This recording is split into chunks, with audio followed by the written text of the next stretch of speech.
nature of the Great Seal is so mysterious that some believe that it came from a supernatural force.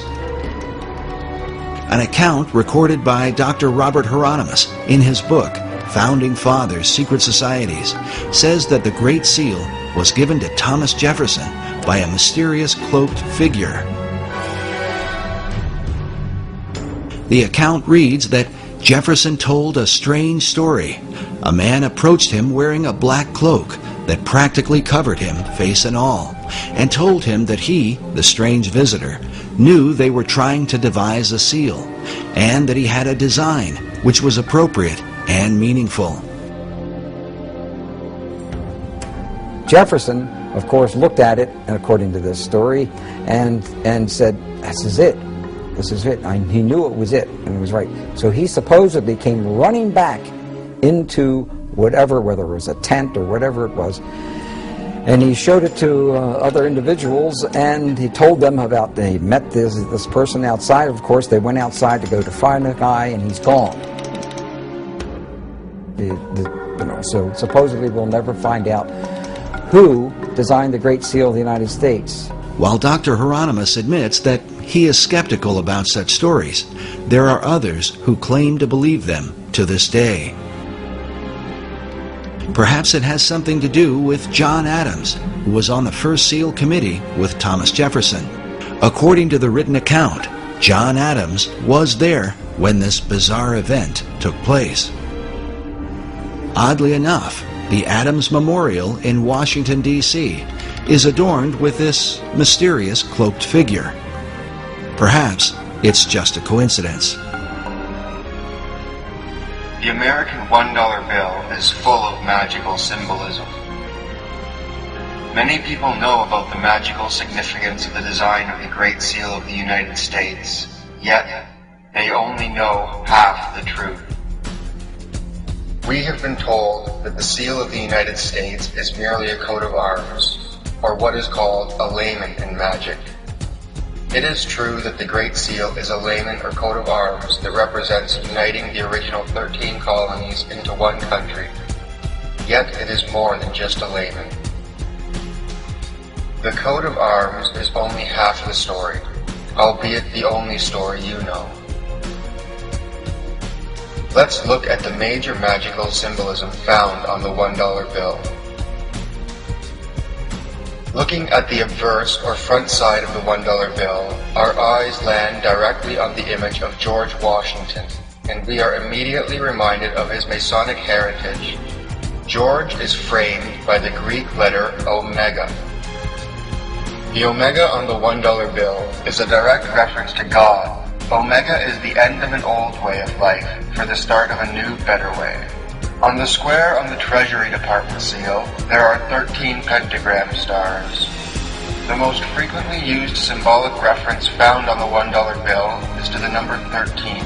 Through the Hebrew system of gematria, letters are broken down into numbers.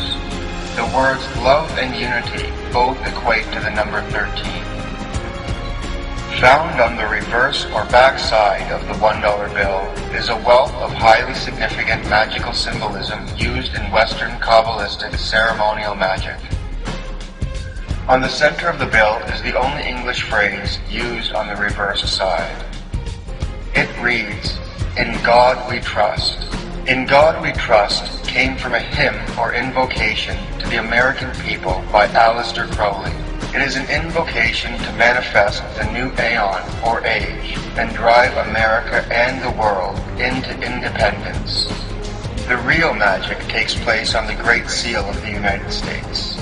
On the obverse side of the Great Seal, there are 13 stars above the eagle's head, 13 stripes in the shield, 13 leaves on the olive branch, 13 arrows in the eagle's talon, and then 13 letters in the phrase E pluribus unum, which makes for 2 points on either side of the eagle's head, for the 6 points total of the hexagram. Furthermore, the 13 pentagram stars are united into one hexagram star, symbolizing unity of man or woman with the universe, the unity of the macrocosm and the microcosm. As above, so below. As below, so above. A pentagram represents the microcosm, which is related to a human. A hexagram represents the universe. When a hexagram is superimposed over the pyramid, the letters A, S, M, O, and N are connected. Looking at the reverse of the seal, we are again bombarded with 13. There are 13 letters in the phrase Annuit Coeptis, and 1, 2, 3, 4, 5, 6, 7, 8, 9, 10, 11, 12, 13 steps in the pyramid. The truncated pyramid with a capstone floating above is also a symbolic merging of the microcosm and the macrocosm. The base of the pyramid represents the microcosm, or human, and the eye in the capstone represents the macrocosm, or universe. The same eye is found on statues of Buddha as his third eye. This is the eye of Horus, the all-seeing celestial eye. The pyramid is a representation of a person sitting in meditation. The capstone or keystone represents the brain. A capstone united with the truncated pyramid to make a complete pyramid represents uniting with one's pineal gland. And of course, many of the people who are into the New Age are into astral projection and in contact with these spirit beings, and there really are spirit beings out there.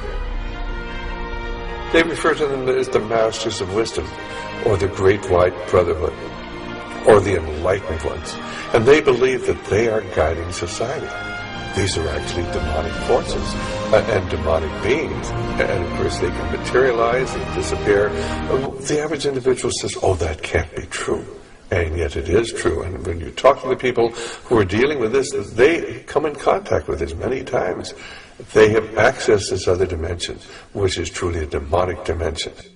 Opening your third eye is what this book is all about.